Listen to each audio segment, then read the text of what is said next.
ভাই সব আজকে আমরা অনেক সহ্য করেছি। আমরা দিনের দাওয়াত দিতে গিয়ে অনুমতি নেওয়ার নামে মাহফিলগুলোকে বন্ধ করতে দেখেছি। তাফসীর মাহফিল থেকে আলেমদেরকে গ্রেফতার করতে দেখেছি।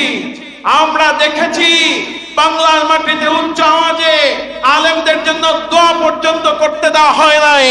আমরা ওমরের উত্তরসূরি বলে দিতে চাই, আর সময় নাই। বাংলার মানুষরা শুনে রাখো, যেথায় কোরআন বিরোধী কোন কাজ হবে সেথায় প্রতিরোধ হবে, প্রতিরোধ হবে, প্রতিরোধ হবে। কথা বলে ঠিক কিনা?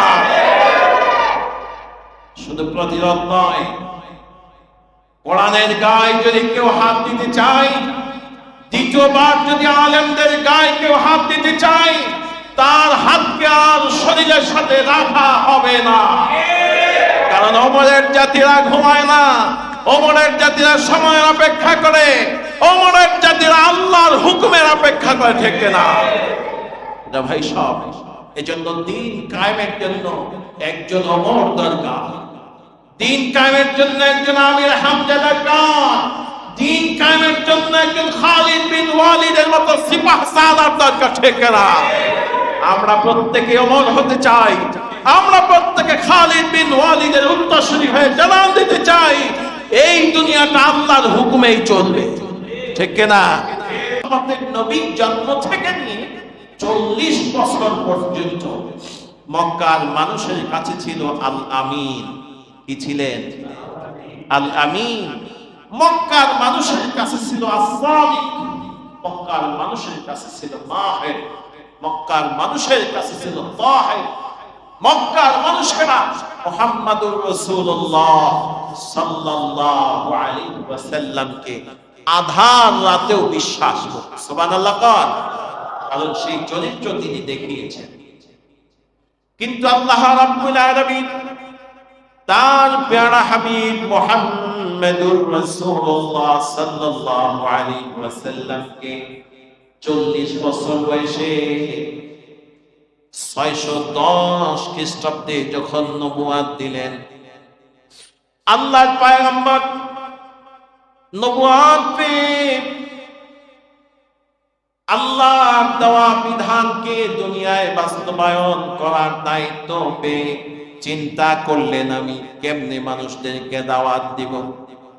এই মক্কার মানুষেরা সবাই হলো জাহিল, মক্কার মানুষেরা হলো মূর্খ, মক্কার মানুষেরা হলো তাওহীদ বিরোধী। আমি কি করে তাদেরকে দাওয়াত দিব? আল্লাহর পয়গম্বর মুহাম্মাদুর রাসূলুল্লাহ সাল্লাল্লাহু আলাইহি ওয়াসাল্লাম দাওয়াত দেওয়ার জন্য মক্কার জিন্দেগিকে 3টি ভাগে ভাগ করলেন। কয়টি ভাগে? 3 ভাগে ভাগ করলেন। প্রথম 3 বছর আল্লাহর পয়গম্বর গোপনে গোপনে দাওয়াত দিলেন। তিনি নবুয়ত পেয়ে সেই হযরত খাদিজাতুল কুবরা রাদিয়াল্লাহু তাআলা আনহাকে দাওয়াত দিলেন আর বললেন, খাদিজা, আল্লাহ তাআলা আমাকে নবুয়ত দান করেছেন, রিসালাত দিয়েছেন। ও খাদিজা, তুমি কি আমার উপরে ঈমান আনবে? খাদিজা অকপটে চিন্তা না করে বললেন, প্রিয় স্বামী মুহাম্মদ ইবনে আব্দুল্লাহ, এতদিন পর্যন্ত আপনার সাথে ঘর সংসার করেছি, আপনার সাথে আমার জীবনের অনেকটা সময় ব্যয় করেছি। আপনার যেই চরিত্র দেখেছি, এই চরিত্র সাধারণ মানুষের চরিত্র হতে পারে না। এই চরিত্র নবুয়ত, এই চরিত্র আমি কাল ক্ষেপণ না করে আপনার সাথে পড়ে নিলাম, লা ইলাহা ইল্লাল্লাহু মুহাম্মাদুর রাসূলুল্লাহ। খাদিজা ঈমান আনলেন। এরপরে আল্লাহ রাসূল চিন্তা করলেন, আমার সবচেয়ে কাছের মানুষ হলো হযরত আবু বকর, সে আমার বাল্য বন্ধু। হযরত আবু বকরের কাছে গিয়ে বললেন, আবু বকর, তুমি তো আমাকে ছোটবেলা থেকেই চিনো, জানো, একসাথে চলাফেরা। আবু বকর, আল্লাহ তাআলা আমাকে নবুয়ত দান করেছেন, তোমার মতামত কি? হযরত আবু বকর বললেন, মুহাম্মদ সাল্লাল্লাহু আলাইহি ওয়াসাল্লাম আপনার জবান থেকে এই কথা কবে শুনবো সেই অধীর আগ্রহ নিয়ে অপেক্ষা করতেছিলাম। আপনি যে পয়গম্বর হবেন, নবী হবেন, এটা আমি আগে আপনার চরিত্রের মধ্যে দেখেছি। আমাকে পড়ায় দেন লা ইলাহা ইল্লাল্লাহু মুহাম্মাদুর রাসূলুল্লাহ। এরকম করে গোপনে গোপনে একেবারে পার্সোনালি আল্লাহ রাসূল 3টি বছর দাওয়াত দিয়েছেন। এই 3 বছরে 40 জন মতান্তরে 80 জন ব্যক্তি ঈমান গ্রহণ করেছে। কতজন? 40 জন মতান্তরে 80 জন ব্যক্তি ঈমান গ্রহণ করেছে। 3 বছর কেটে যাওয়ার পরে আল্লাহ রাব্বুল আলামিন বলেন, হাবিব, এবার আর গোপনে দাওয়াত চলবে না। গোপনে গোপনে দাওয়াত দিলে আমার দিন কায়েম হবে না। হাবিব, এবার প্রকাশ্যে দাওয়াত দেন। ইয়া রাসূলুল্লাহ, নবীজি, আপনি প্রকাশ্যে প্রকাশ্যে মানুষদেরকে দাওয়াত দেন। আল্লাহ তাআলা বলেন, فاصدع بما تؤمر وأعرض عن المشركين إنا كفيناك المستهزئين। ও নবী, আপনার উপরে যা আদেশ হয়েছে, আপনার উপরে যা নাযিল হয়েছে তা মানুষদেরকে জানায় দেন। আর আপনার বিরুদ্ধাচরণ যারা করবে তাদেরকে প্রতিহত করার জন্য আমি আল্লাহই যথেষ্ট। কি বলেন? আল্লাহ তাআলা নবীকে আদেশ করলেন। নবী যেবার প্রকাশ্যে দাওয়াত দিচ্ছেন, আবু জেহেলের বাড়ি গিয়ে আবু জেহেলকে ডেকে বললেন, চাচা, আমি আল্লাহর পক্ষ থেকে আদিষ্ট হয়েছি এই কথার জন্য যে আল্লাহ এক। আল্লাহ কয়জন? একজন। আপনি পড়ে নেন লা ইলাহা ইল্লাল্লাহ মুহাম্মাদুর রাসূলুল্লাহ। আবু জেহেল দাওয়াত গ্রহণ করলেন না। নবীজিকে বললেন, মুহাম্মদ, তুমি যদি দ্বিতীয়বার আমার কাছে এই দাওয়াত নিয়ে আসো, তোমার এই দাওয়াত গ্রহণ তো করবই না, বরং তোমার বিরুদ্ধে অ্যাকশন চলবে, তোমার বিরুদ্ধে আমাদের অভিযান চলবে। কি বললেন? আবু জেহেল বলতেছেন, মুহাম্মদ, বাপ দাদার ধর্ম ছেড়ে তোমার এই নতুন ধর্মে যাওয়ার কোনো সুযোগ নেই, বরং তুমি যদি এই মিশন থেকে ফিরে না আসো, অবশ্যই আমরা তোমার বিরুদ্ধে শক্তি প্রয়োগ করব। তুমি ফিরে যাও, আমরা তোমাকে ভালোবাসি, পছন্দ করি, মহব্বত করি। তুমি এই দাওয়াত থেকে নিজেকে গুটিয়ে নাও, আর দাওয়াত দিবে না। রক্ত চক্ষু দেখানো কেবলমাত্র শুরু। ঠিক তদ্রূপ বাংলাদেশের জমিনেও 90% মুসলমানের এই দেশে যতক্ষণ পর্যন্ত তাবলীগী দাওয়াত দিয়ে মসজিদে মসজিদে দাওয়াত দিবেন, তাহাজ্জুদ পড়ার জন্য মানুষদেরকে দাওয়াত দিবেন, ফজিলাতের ওয়াজ যতক্ষণ পর্যন্ত করবেন, নরম এবং কোমল আমলের জন্য যতক্ষণ দাওয়াত দিবেন, ততক্ষণ পর্যন্ত আপনি ভালো থাকবেন, আপনার ইমাম সাহেব ততক্ষণ পর্যন্ত ভালো থাকবে। যখনই আপনি আল্লাহর জমিনে আল্লাহর দ্বীন কায়েমের কোন আন্দোলন করবেন, যখনই আল্লাহর জমিনে আল্লাহর কোরআন অনুযায়ী আল্লাহর জমিন চালানোর কথা বলবেন, তখনই একদল আবু জাহেলরা এই ঈমানদারদের উপর নির্যাতন স্টিম রোলার চালায়। কথা বলেন ঠিক কিনা? এদের রক্ত আর আবু জাহেলের রক্ত টেস্ট করলে একই বংশের পাওয়া যাবে। ঠিক কিনা? আমরা কি নবীর পক্ষে, আমরা কার পক্ষে থাকবো? নবীজি মনে হয় কষ্ট পেয়ে দাওয়াত থেকে নিজেকে গুটিয়ে নিয়েছেন। নেননি। কেবলমাত্র নবী আবু জেহেলের রক্তচক্ষু দেখে চিন্তায় পড়ে গেলেন, আর নিজে নিজে সিদ্ধান্ত নিলেন, না, দাওয়াত দেব না। এই বলে কেবলমাত্র বিছানায় শুয়ে কম্বল মুড়া দিয়েছেন, আল্লাহ তাআলা আয়াত নাযিল করে দিলেন, ইয়া আইয়ুহাল মুদ্দাসসির, হে কম্বল আচ্ছাদনকারী নবী, হে কম্বল মুড়ি দাও নবী, আপনাকে কম্বল মুড়ি দিয়ে আরাম করার জন্য পাঠানো হয়নি, আপনাকে পাঠানো হয়েছে আমার যে আদেশ হবে সেই আদেশ আল্লাহর জমিনে কায়েম করতে আপনি সচেষ্ট থাকবেন, এজন্যই আপনাকে পাঠানো হয়েছে। ওঠেন, কুম ফাআনজির ওয়া রাব্বাকা ফাকাব্বির ওয়া সিয়াবাকা ফাতাহহির, হে নবী ওঠেন, আপনার রবের বরাদ্দ বর্ণনা করেন, আপনি তাওহীদের দাওয়াত দিতে থাকেন, কারণ আপনি ভয় পেয়েছেন, রক্ত চক্ষু দেখে নিজে হীনমন হয়েছেন, হীনবল হয়েছেন না, ওদের এই রক্ত চক্ষু ওদের ষড়যন্ত্র নস্যাৎ করার জন্য আমি আল্লাহই যথেষ্ট। সুবহানাল্লাহ। নবুয়তের ৪র্থ বছর থেকে শুরু হয়েছে, আবার ৪ বছর পর্যন্ত প্রকাশ্যে দাওয়াত দেওয়া শুরু হয়েছে। যত প্রকাশ্যে দাওয়াত দিচ্ছে রাসূলের প্রতি ব্যঙ্গ বিদ্রুপ তত বাড়ছে, রাসূলের প্রতি তত অত্যাচার বাড়ছে। আল্লাহর পয়গম্বর নিজেকে দাওয়াতের মাঠে নিয়োজিত রাখলেন। নবীজি মুহাম্মদুর রাসূলুল্লাহ সাল্লাল্লাহু আলাইহি ওয়াসাল্লাম পাহাড়ের চূড়ায় উঠলেন, আবু কুবাইস পাহাড়ের চূড়ায় উঠলেন।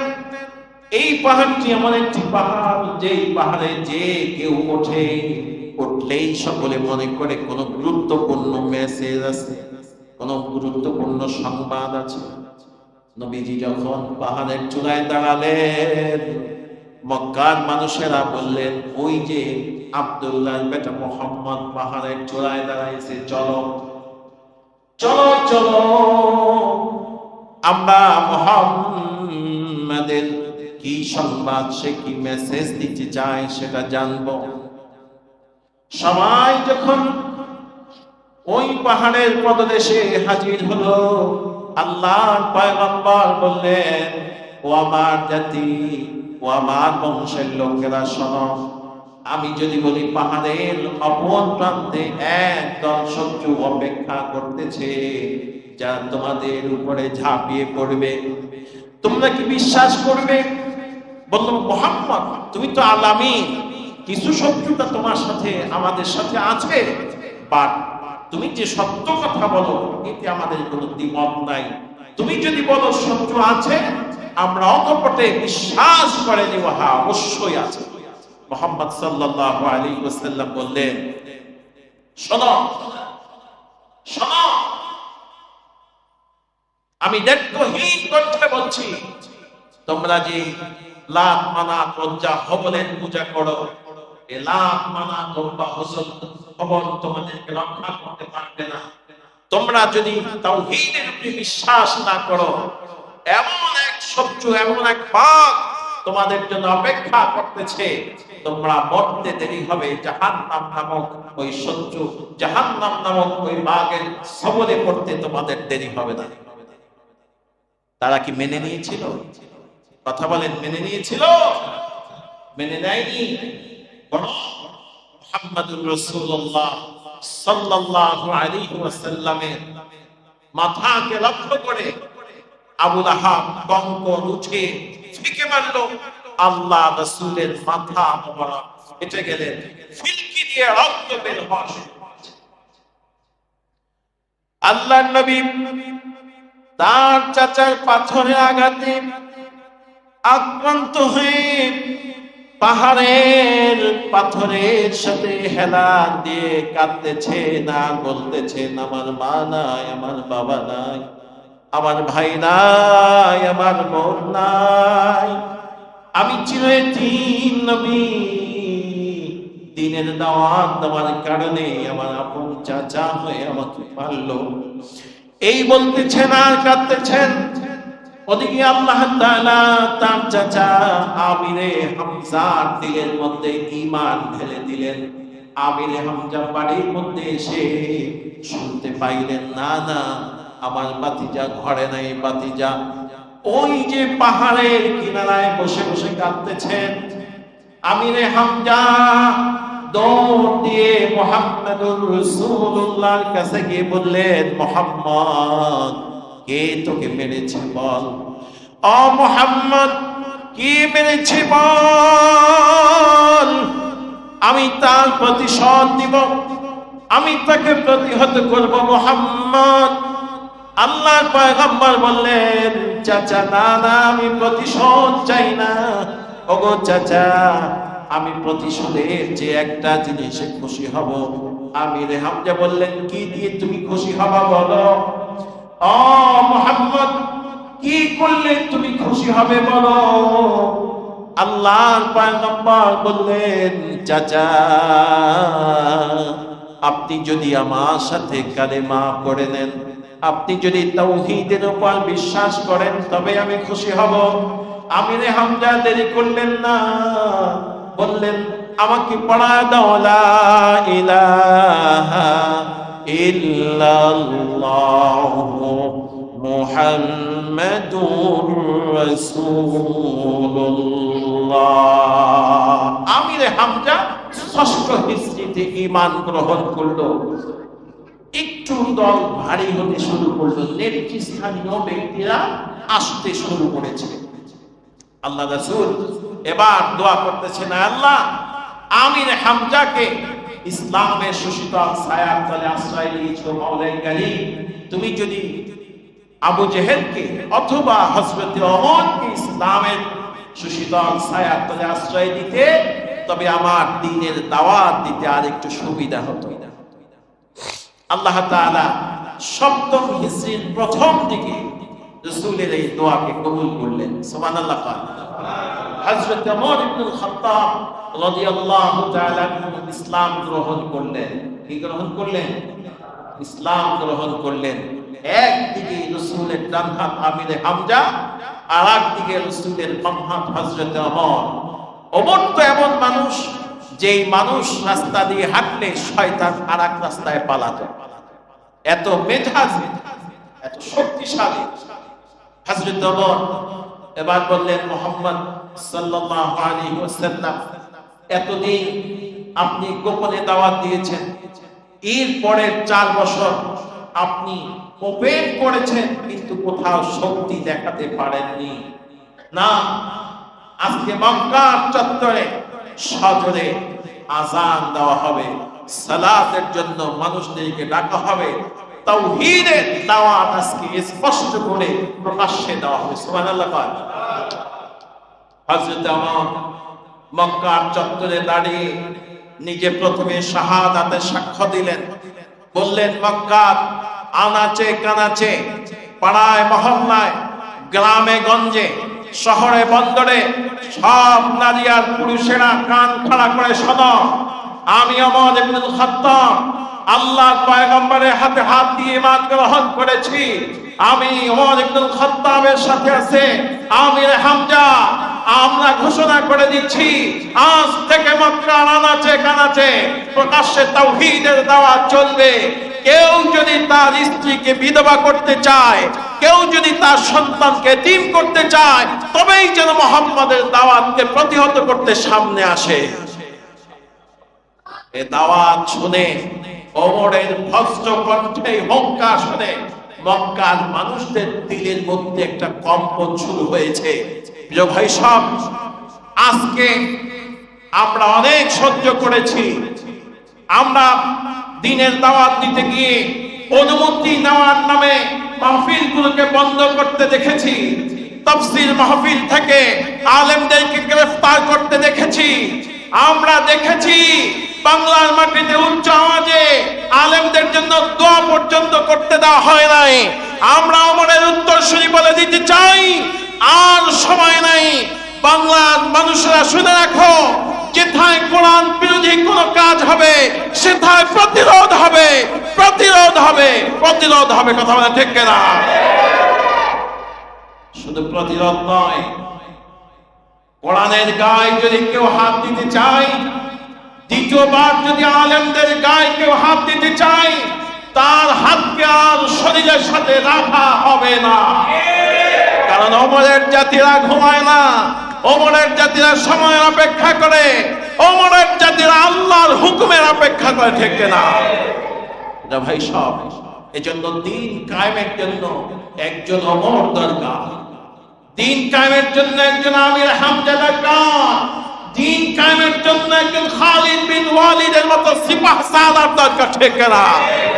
আমরা প্রত্যেকে ওমর হতে চাই, আমরা প্রত্যেকে খালিদ বিন ওয়ালিদের উত্তরসূরি হয়ে জানান দিতে চাই এই দুনিয়াটা আল্লাহর হুকুমেই চলবে, ঠিক না? ভাই সব আল্লাহর পয়গম্বর মুহাম্মদুর রাসূলুল্লাহ সাল্লাল্লাহু আলাইহি ওয়াসাল্লাম খুশিতে আত্মহারা হয়ে গেলেন। এতদিন পর্যন্ত যিনি প্রকাশ্যে শক্ত করে দাওয়াত দিতে পারলেন না, সেই নবী আজ আনন্দে আত্মহারা হয়ে গেলেন। ওমর ইবনুল খাত্তাব রাদিয়াল্লাহু তাআলা আনহু এই ভস্ত্র কণ্ঠে ব্যগ্র মেজাজে কাফেরদেরকে হুঙ্কার দেওয়ার কারণে, কিন্তু কাফেরদের ষড়যন্ত্র কি বসে রয়েছে? কথা বলেন, বসে রয়েছে? বসে রয় নাই। কাফেররা চিন্তা করলো আমরা তাদের সাথে আর শক্তি দিতে পারবো না, আমরা একটা বুদ্ধিভিত্তিক মায়ের যদি দিতে পারি তবেই সম্ভব। কি আমরা তাদের সাথে বাণিজ্য বয়কট করব, আমরা তাদের সাথে পারস্পরিক সম্পর্ক অর্জন করব, আমরা তাদের সাথে সর্বপ্রকার যোগাযোগ বন্ধ করব, আমরা তাদের মেয়ে বিবাহ করব, তাদের কাছে মেয়ে বিবাহ দিব না, আত্মীয়তার সম্পর্ক ছিন্ন করব, এক কথায় তাদেরকে বয়কট করব। যারা ঈমান এনেছে তাদেরকে আমরা বয়কট করব। শিয়াবে আবি তালিবের মধ্যে হযরত রাসূলুল্লাহ সহ ঈমানদারদেরকে তারা বয়কট করল। ঈমানদারদের সাথে বেচা কিনা নাই, কথাবার্তা নাই, উঠা বসা নাই, মুআমালাত নাই, মুআশারাত নাই। এক পর্যায়ে শিয়াবে আবু তালিবে এই বন্দিশালায় তারা খাদ্যের অভাবে অসুস্থ হয়ে পড়লেন, এমনকি তারা ঘাস পর্যন্ত চিবিয়ে চিবিয়ে খেলেন। তারপর কাফিরের কাছে মাথা নত করে, আরো জোরে বলেন মাথা নত করে। আমরা দেখেছি, আমরা যখন বিজয় অর্জন করেছি, দাদা বাবুরা পানি ছেড়ে দিয়ে আমাদেরকে বয়কট করেছে, দাদা বাবুরা পানি ছেড়ে দিয়ে আমাদেরকে বন্যার কবলে ফেলে আমাদেরকে কাবু করতে চেয়েছে না। বাংলার আলেম ওলামা সর্বপ্রথম জেগেছে, একটা অঞ্চলকে কাবু করলে অন্য অঞ্চলের মানুষের সেই অঞ্চলকে সাহায্যে এগিয়ে এসে দাদা বাবুদেরকে জানান দিয়েছে, এটা মুসলিম জাতি এক অঞ্চলকে ধ্বংস করে তোমরা আমাদেরকে দমিয়ে দিতে পারবে না, তোমরা আমাদেরকে শেষ করে দিতে পারবে না। আমরা মুসলিম জাতি, আমাদেরকে যতই চুবিয়ে মারতে যাবে আমরা ততই মাথা উঁচু করে যাবো ইনশাআল্লাহ, ঠিক না? ওদের ষড়যন্ত্র কি বসে আছে? ষড়যন্ত্র চলছে, কিন্তু ওমরের জাতি ষড়যন্ত্রকে পরোয়া করে না। ওমরের জাতি একমাত্র আল্লাহকে ভয় করে চলে। কথা বলেন ঠিক না? ভাই সব 3 বছর পর্যন্ত এই নির্যাতন, নিপীড়ন, নিষ্পেষণ সহ্য করে আল্লাহ রাসূল সাল্লাল্লাহু আলাইহি ওয়াসাল্লাম বাকি কয় বছর দ্বীনের দাওয়াত দিচ্ছেন। সর্বশেষ চূড়ান্ত ফয়সালা তারা করেছে যে মুহাম্মদকে আর জীবন্ত রাখা যায় না। মুহাম্মদকে কি করা যায় না? কথা বল না কেন? জীবন্ত রাখা যায় না। দুনিয়া থেকে খতম করে দিতে পারলেই হয়তো এই দিন, এই ধর্ম, এই দাওয়াতি মিশন, এই জীবন ব্যবস্থা হয়তো মিটে যাবে না। এটা মিটার জিনিস। কথা বলেন, এটা মিটার জিনিস। ইউরিদুনা লিইউতফিউ নূরাল্লাহ ওয়াল্লাহু মুতিম্মু নূরিহি ওয়ালাউ কারিহাল কাফিরুন। আল্লাহ আয়াতে বলছেন ওয়ালাউ কারিহাল মুশরিকুন, আমি আল্লাহ দ্বীনের এই বাতিকে জ্বালিয়ে রাখবো প্রজ্বলিত করে রাখবো, তাতে যদি কাফেরদের গাত্রদাহ হয় তাতে আল্লাহ কিছু আসে যায় না। এই বাতি জ্বালিয়ে রাখবেন কে? এই বাতি জ্বালিয়ে রাখবেন কে? কোন সন্দেহ আছে? আল্লাহ যেটা জ্বালায় রাখেন সেটা কেউ নিভাতে পারে? ওই যে নমরুদ চিন্তা করছিল যদি ইব্রাহিমকে মেরে ফেলা যায় তাহলে ইব্রাহিমের দিন ধর্ম নিয়ে সব শেষ, কেল্লা ফতে। আল্লাহ বলেন না, আল্লাহু মুতিম্মু নূরিহি, আমি এটা জ্বালিয়ে রাখব। মুসা কালিমুল্লাহকে দেশ থেকে বিতাড়িত করার জন্য তাড়া করলো। ফিরআউন মনে করলো মুসাকে যদি খতম করে দেওয়া যায় তবে মনে হয় দিন ধর্ম শেষ, মুসার ধর্ম শেষ। আল্লাহ বলেন না, আল্লাহু মুতিম্মু নূরিহি, আমি এটা জ্বালিয়ে রাখব। হযরতে নূহ নবিউল্লাহ এত নাম আছে, নূহ নবীর নাম কিন্তু নূহ না, তার আসল নাম কি জানেন? নূহ নবীর আসল নাম কি? আব্দুল গফফার। নূহ হলো তার লকবি নাম। দ্বীনের দাওয়াত দেওয়ার কারণে এত বেশি মারছে, এত বেশি প্রহার করছে, প্রহারের যন্ত্রণায় নবী কাঁদতেছিলেন, এত বেশি কেঁদেছে যার কারণে এই কান্নার উপরে আল্লাহ তাআলা লকব দিয়েছেন অধিক পরিমাণ ক্রন্দনকারী নবী। ও নূহ, নূহ শব্দের অর্থ অধিক পরিমাণ ক্রন্দনকারী। আল্লাহ তাআলা বলছেন না, নূহ নবীকে মেরে মেরে দ্বীনকে শেষ করে দেওয়া যাবে না। আল্লাহু মুতিম্মু নূরিহি ওয়ালাউ কারিহাল কাফিরুন। তাই বলতে চাই, ওমরের জাতিদের সামনে বলতে চাই, খালিদ বিন ওয়ালিদের উত্তরসূরিদের বলতে চাই, এটা একেবারে রয়েল পথ না, দ্বীন কায়েমের আন্দোলন, এটা ভোগ বিলাসিতার জায়গা না। দ্বীন কায়েম হয়েছে, দ্বীনের কথা বলেছেন হযরতে নূহ নবিউল্লাহ, মার খেয়েছেন। দ্বীনের কথা বলেছেন হযরতে যাকারিয়া আলাইহিস সালাম, মার খেয়েছেন। দ্বীনের কথা বলেছেন হযরতে ইব্রাহিম খলিলুল্লাহ, আগুনে পড়েছেন। দ্বীনের কথা বলেছেন হযরতে মুসা কালিমুল্লাহ, মার খেয়েছেন। দ্বীনের কথা বলেছেন হযরতে মুহাম্মদুর রাসূলুল্লাহ, মার খেয়েছেন। দ্বীনের কথা বলেছেন হযরতে আবু বকর, মার খেয়েছেন। দ্বীন কায়েমের আন্দোলন করেছেন হযরতে ওমর ইবনুল খাত্তাব, শহীদ হয়েছেন। দ্বীন কায়েমের আন্দোলন করেছেন হযরতে ওসমান ইবনে আফফান, শহীদ হয়েছেন। দ্বীন কায়েমের কথা বলেছেন আলী ইবনে আবি তালেব, শহীদ হয়েছেন। আমরাও যারা দ্বীন কায়েমের আন্দোলন করি, দ্বীন কায়েমের জন্য সর্বোচ্চ নাজরানা, শহীদি তামান্না থাকতে হবে। কথা বলে ঠিক কিনা? সেই দ্বীন কায়েমের জন্য শহীদি তামান্না নিয়ে প্রয়োজনে শহীদ হতে কে কে রাজি আছেন? দু হাত ধরে আল্লাহকে দেখা। আল্লাহ কবুল করুন, বলেন আমিন। আরো জোরে বলেন আমিন।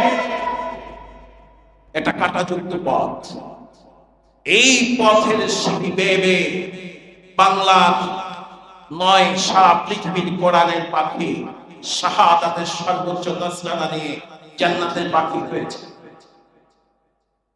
এই কাঁটাযুক্ত পথের সিঁড়ি বেয়ে বেয়ে বাংলার অসংখ্য ওলামায়ে কেরাম শাহাদাতের সর্বোচ্চ নজরানা নিয়ে জান্নাতের পাখি হয়েছে। ঠিক তারা চেয়েছিল এদের কয়েকজনকে খতম করে দিতে পারলে, জুনায়েদ বাবুনগরীকে খতম করে দিতে পারলেই, আহমদ শফিকে খতম করে দিতে পারলেই, নূর হোসেন কাসিমিকে খতম করে দিতে পারলেই, মতিউর রহমান নিজামীকে খতম করে দিতে পারলেই, কোরআনের পাখি আল্লামা সাঈদীকে খতম করে দিতে পারলেই মনে হয় বাংলা থেকে দ্বীনের কথা নিভে যাবে, তারাই রাজত্ব করবে। এটা ধারণা করেছিল না। আল্লাহ ওয়াদা করেছেন আল্লাহু মুতিম্মু নূরিহি ওয়ালাউ কারিহাল কাফিরুন, আমি এই দ্বীনের বাতি ধরিয়ে রাখবো, কোরআনের কথা বলাবো, তাতে যদি কাফেরদের গাত্রদাহ হয় কিচ্ছু আসে যায় না। তারা এদেরকে এই প্রথম সারি আলেমদেরকে শহীদ করে দিয়ে এটা তারা ধারণা করছিল মনে হয় আওয়াজ বন্ধ হবে। আমি খালিদের জাতিদের কাছে জানতে চাই, আওয়াজ কি বন্ধ হয়েছে না বাড়ছে? কোরআনের আওয়াজ বন্ধ হয়েছে না বাড়ছে? যত অত্যাচার হবে কোরআনের আওয়াজ ততই বাড়বে, ঠিক কিনা? আল্লাহ তাআলা আমাদেরকে বুঝার তৌফিক দান করেন।